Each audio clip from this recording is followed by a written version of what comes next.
اذان کو دیکھ رہے ہیں، اللہ اکبر، اللہ بہت بڑا ہے، اور اس کو پڑھا جائے اللہ اکبر، ابن باز رحمت اللہ علیہ نقل کرتے ہیں یہ جائز نہیں ہے۔ کیوں؟ اکبار یہ کبر کی جمع ہے، اور کبر طبل کو کہتے ہیں، یعنی اللہ بہت بڑا ڈھول ہے، نعوذ باللہ، یعنی اللہ سبحانہ وتعالی یہ جاتے ہیں۔ الحمدللہ رب العالمین، تمام کی تمام تعریفیں اللہ کے لیے، حمد یحمد ہا ہے، کیونکہ الفاظ کے ہی معنی ہوتے ہیں۔ اسی کو ہم پڑھ دیں الحمدللہ، اس کا مطلب ہے پوری دنیا کا دھواں اللہ کے لیے ہے۔ اب دیکھیں، ان اللہ علی کل شیء قدیر، قادر یقدیر سے ہے کہ اللہ ہر چیز پہ قادر ہے۔ اس کو آپ چھوٹے کاف سے پڑھ دیں جس سے کتاب لکھی جاتی ہے، اللہ ہر چیز پہ قدرت رکھنے والا ہے، نعوذ باللہ من ذالک۔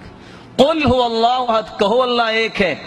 اب قال یقول سے قل امر ہے، اللہ کی توحید ہے، اور کہا جائے کل هو اللہ احد، اکل یاکل سے بھی کل، کھاؤ اللہ ایک ہے۔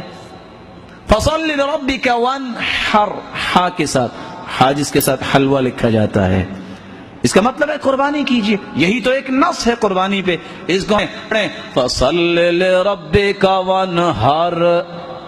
میں ایک مثال پیش کر رہا ہوں، کیا مطلب ہوگا؟ میرے پیارے پیغمبر اپنے رب کی نماز پڑھیے اور اپنے رب کو ڈانٹیے۔ ہاں، نہارا ینہر، اما السائل فلا تنہر، قرآن میں آیت ہے، جب سوالی آئے تو ڈانٹیے نہ۔ بلکہ میں تو یہ کہتا ہوں کہ حدیث کو پڑھتے وقت بھی انسان اگر خیال نہ کرے تو معنی بگڑ جاتے ہیں۔ میں ایک مثال پیش کرتا ہوں، شاید آپ کے پاس کیس میں بھی ہوں۔ حدیث پڑھنے والا پڑھتا ہے التائب من الذنب کمن لا ذنب له۔ اب التائب من الذنب کمن لا ذنب له کا مطلب ہے جو گناہ سے توبہ کرتا ہے، اس کا کوئی گناہ نہیں رہتا، پاک ہو جاتا ہے۔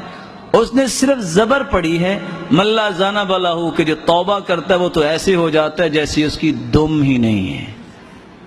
دیکھیں حدیث کے معنی میں بھی اختلاف آ جاتا ہے۔ کہنے کا مطلب یہ ہے کہ اس طرح کی طرز جس سے قرآن کے معانی میں بگاڑ آ جائے قطعاً جائز نہیں ہے۔ صحیح الجامع سلسلہ صحیحہ کی روایت کو یاد کر لیجئے، عبداللہ ابن مسعود ایک شخص کو پڑھا رہے تھے۔ کیا پڑھا رہے تھے؟ انما الصدقات للفقراء والمساکین۔ جب اس شخص نے پڑھا، مد نہیں کی،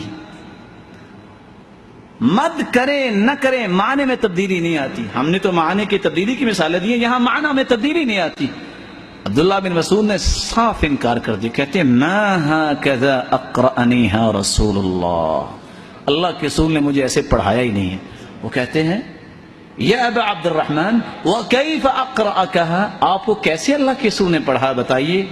وہی آیت پڑھی فمدہا، اور مد کر کے پڑھی۔ صحابہ اتنی بھی اجازت نہیں دیتے تھے کہ جس میں مد ہے وہ چھوڑ دی جائے۔ یہ کیسے اجازت ہوگی کہ جیسے مرضی پڑھ لیں اس کو؟